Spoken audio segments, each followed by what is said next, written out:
Dear Mom, college is great.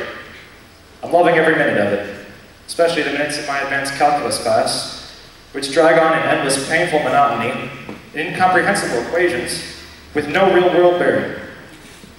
As time passes, this class and my others, though, are becoming rewarding in one way or another, even if it just means the highlight of my day is finding gum on the bottom of my desk, and being able to play with it for the rest of the class.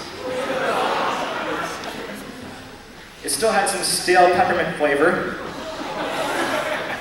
and me and my friends passed it around the room.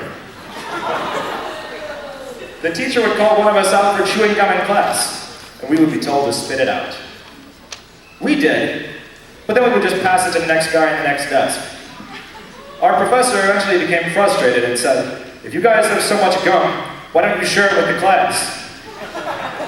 I agreed with this logic, so I passed it to a girl on my right, but she said it was nasty. One thing hasn't changed, Mom, and that's the unique strangeness of your kind. My roommate is pretty good, and by that I mean he usually just sits in the corner of the room growling. I'm a little concerned for him, but I feed him, and he keeps his side of the room clean, so I'm deciding to let him act as he sees fit. Recently, I wanted to ask him for help on a problem in calculus, but he wouldn't respond. He just twitched and told me that we should have bought Coca-Cola stock back in the 90s. I couldn't disagree. At the same time, these partial derivatives aren't going to drive themselves. Sometimes he keeps me awake because he scratches the wall and chews on the doorknob. But nobody's perfect.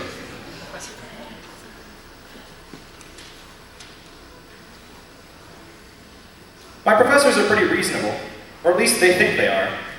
And they tell me they are, so I believe them. After all, they seem pretty reasonable. Some of my professors are pretty intense, especially in the English department. He told me that I need to be clearer with my arguments. The problem is, I don't like arguing, so I was going to tell him that I don't want to argue and I would rather just write. But I thought that telling him this might start an argument, and so I just kept writing. If this hurts me in the future, I should have seen it as foreshadowing, and it will be my fault when it hurts in the future.